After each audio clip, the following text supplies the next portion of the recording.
नमस्कार. राकेशने पुन्हा एकदा स्वतःच्या पायावर चांगलाच धोंडा पाडून घेतलेला असतो. अर्णवच्या पैशावरती त्याला बेंगलोरला जाऊन मजा मारायची असते. त्याच वेळेला तो ठरवत असतो की आता लवकरात लवकर आपल्याला इथून निघायला पाहिजे. तर इकडे ईश्वरी आणि अर्णव सुद्धा तयारीत असतात. ईश्वरी अर्णवला बोलते, अर्णव सर, या वेळेला आपण या राकेशला रंगेहात पकडायचं. अंजली ताईंना वेळेवरती बेंगलोरला घेऊन जायचं. पण एक गोष्ट मात्र लक्षात ठेवायची अर्णव सर, काहीही झालं तरी या गोष्टीचा पत्ता मुळातच वल्लरी मामींना कळता कामा नये. कारण वल्लरी मामींना जर का सुगावा लागला तर सर्व गोष्टी त्या राकेश पर्यंत पोहोचतात, याची तुम्हाला खात्री आहे ना? तेव्हा मात्र अर्णव बोलतो, ईश्वरी मला समजतच नाही, तू कायम वल्लरी मामीवरती का संशय घेतेस? तेव्हा लगेच ईश्वरी बोलते, माझा त्यांच्यावरती संशय आहे कारण मला पूर्णपणे खात्री आहे की त्याच हे सर्व घडवून आणतायत आणि त्याशिवाय मात्र मी गप्प बसणार नाही.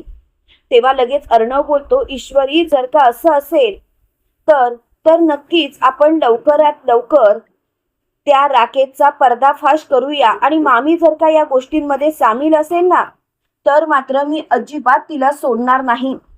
इकडे अंजली राकेशला बोलते, अहो तुम्ही कामानिमित्त बेंगलोरला चालला आहात, पण एक गोष्ट मात्र लक्षात ठेवा, लवकरात लवकर घरी परत या. त्यावेळेला राकेश बोलतो, हो अंजली मॅडम तुम्ही काळजीच करू नका, मी लवकरात लवकर घरी येईन. आणि तो तिथून निघालेला असतो. तो खूपच खुश असतो. अर्णव आणि ईश्वरी त्याच्या समोर उभे असतात.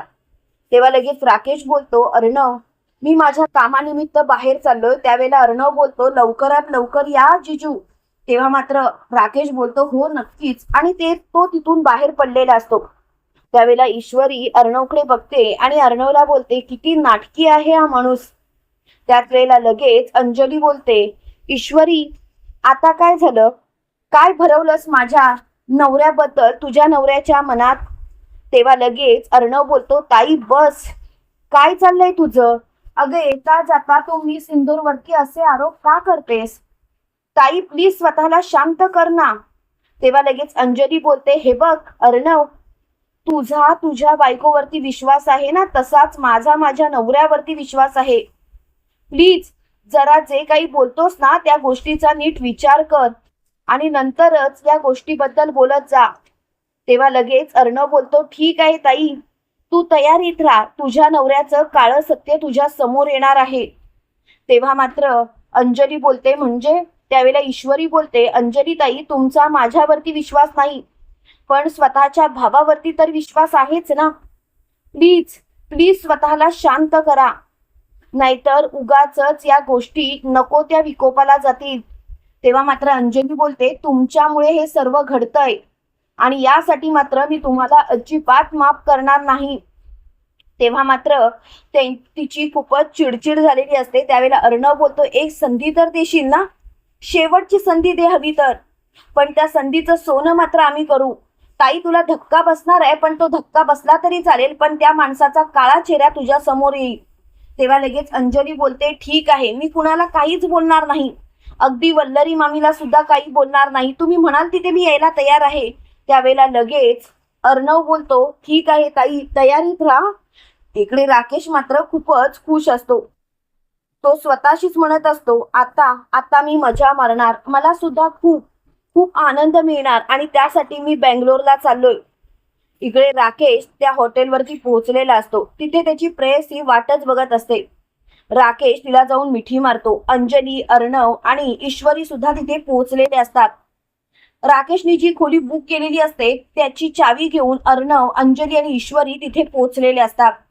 त्या रूमच्या बाहेर अर्णव उभा असतो. त्यावेळेला अर्णव अंजलीला बोलतो, ताई प्लीज प्लीज ताई स्वतःला शांत ठेव आणि प्लीज ताई आता जे काही बघशील त्यामुळे स्वतःला त्रास करून घेऊ नकोस.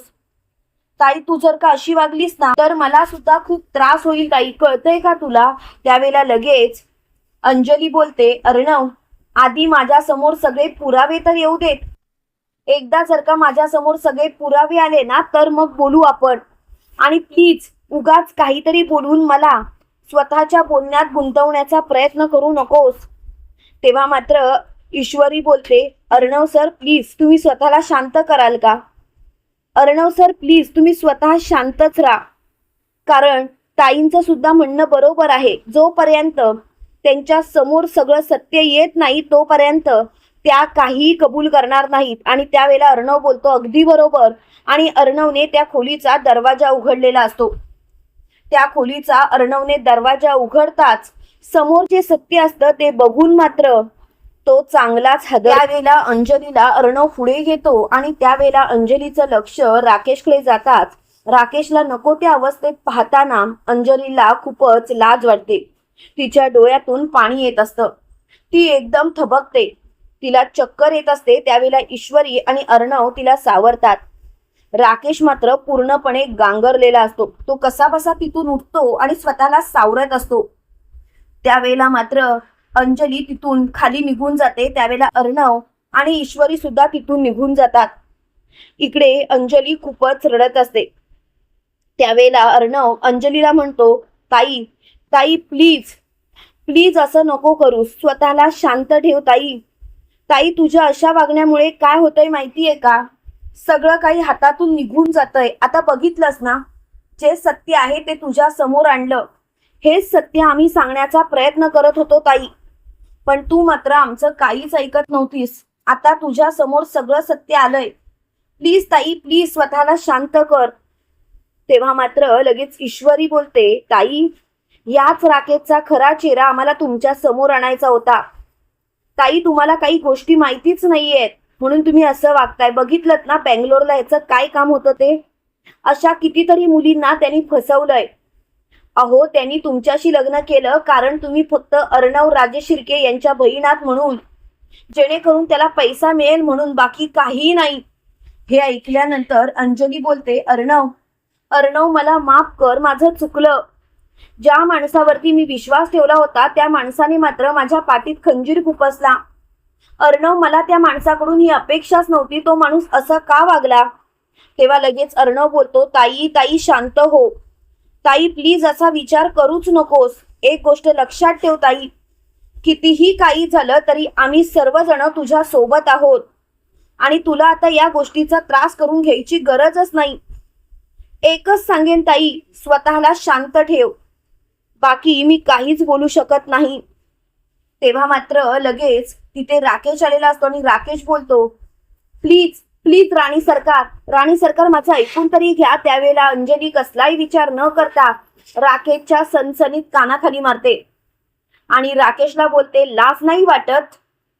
अरे जरा तरी लाज बाळगायची. काय काय कमी केलं हो मी तुमच्यावरती प्रेम करण्यात? तुमच्यावरती मी प्रेम अगदी मनापासून केलं. अहो आपल्याला एक मुलगी सुद्धा आहे. तुम्हाला जरा तरी कळतंय तुम्ही केवढी मोठी चूक केली? अहो तुमच्या या गोष्टींमुळे मी कायम ईश्वरीला नाही ते बोलत आले, तिचा अपमान करत आले. तुम्ही जरा तरी लाज बाळगायची होती ना. तेव्हा लगेच राकेश बोलतो, राणी सरकार माझं ऐकून तरी घ्या ना, असा विचारच करू नका. त्यावेळेला लगेच मोठ्यानी अंजली बोलते, मला कसलाच विचार करायचा नाहीये आणि तुझ्यासारख्या मूर्ख माणसाशी तर मला बोलायचंच नाहीये. एक नंबरचा खोटारडा निघालास तू, खोटारडा. असं वागताना तुला काहीच कसं वाटलं नाही रे? अरे जरा तरी विचार करायचा होतास ना. काय चुकीचं वागले होते मी तुझ्याशी? तुझ्यावरती तर भरभरून प्रेम केलं होतं, तुझ्या पाठीशी खंबीरपणे उभं राहिले होते, पण तू मात्र माझ्या पाठीत खंजीर खुपसलास आणि या सर्व गोष्टींसाठी मी तुला कधीच माफ करणार नाही. तेव्हा मात्र तिला खूपच राग आलेला असतो. त्यावेळेला राकेश अंजलीला हात लावायला जाणार तेवढ्यात अर्णव त्याचा हात धरतो आणि त्याला बोलतो, माझ्या ताईला जरी स्पर्श जरी केलास ना तरी तुझा हात तोडेन आणि तुझ्या हातात येईल. माझ्या ताईपासून लांब राहायचा. तेव्हा मात्र लगेच राकेश बोलतो, बघितलं का राणी सरकार, तुमच्या समोर माझा अपमान होतोय पण तरी सुद्धा तुम्ही काहीच बोलत नाही या. तेव्हा अंजली बोलते, लाज नाही वाटत? अजून किती मुलींना फसवलंय तुम्ही, किती मुलींना. लग्न माझ्याशीच केलं की अजून तुमची कोणी बायको आहे? लाज कशी वाटत नाही? अरे एक नंबरचा नराधम निघालास तू, नराधम. तुझ्यासारख्या माणसाशी लग्न करून मी खूप मोठी चूक केली आणि आता मात्र मला तुझ्याशी बोलायची सुद्धा इच्छा नाही. आत्ताच्या आता माझ्या नजरेसमोरून चालता पड. तेव्हा लगेच मोठ्यानी राकेश बोलतो, मी कुठेही जाणार नाही आणि माझ्यावरती असे आरोप करायचे नाहीत. तेव्हा लगेच अंजली बोलते, लाज नाही वाटत? अहो, तुम्हाला रंगेहात पकडलंय दुसऱ्या मुलीसोबत, तरी सुद्धा तुम्ही असं माझ्याशी बोलताय? अहो, जरा तरी विचार करा तुमच्या वागण्याचा. त्यावेळेला लगेच राकेश बोलतो, अंजली अंजली प्लीज समजून घे. त्यावेळेला ईश्वरी बोलते, बस झाला राकेश. अरे तुला काय वाटलं, तू आम्हाला काहीही सांगशील, तू आमच्यावरती असं दाखवशील जसं काय तू खूपच चांगुलपणाने वागतोयस आणि आम्ही तुझ्यावरती विश्वास ठेवलाय. हो, ठेवला होता ना आम्ही तुझ्यावरती विश्वास, फक्त आणि फक्त तुला धडा शिकवण्यासाठी. तुला काय वाटलं माझा खरोखर तुझ्यावरती विश्वास बसला? ज्या वेळेला अंजलीताई आणि अर्णव सरांमध्ये टोकाचं भांडण झालं त्याच वेळेला मला कळून चुकलं होतं की तू एक नंबरचा खोटारडा आहेस, तूच ही भांडणं लावली आहेस. तेव्हा मात्र मोठ्यानी राकेश बोलतो, काही काय बोलताय ईश्वरीजी? ईश्वरीजी प्लीज असं बोलू नका. तेव्हा लगेच ईश्वरी बोलते, गप्प बस, तुझ्या या घाणेरड्या तोंडातून माझं नाव घेऊ नकोस.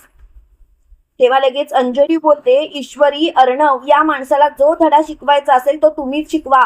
तेव्हा लगेच अर्णव बोलतो, नाही हा ताई, ताई आता मात्र बस झालं. याला शिक्षा जर का करायची असेल तर ती तूच करायचीस. ताई मला बाकी काही ऐकायचं नाही. एक गोष्ट मात्र लक्षात ठेवायची ताई, हा माणूस तुझा गुन्हेगार आहे आणि याला शिक्षा तूच केली पाहिजेस.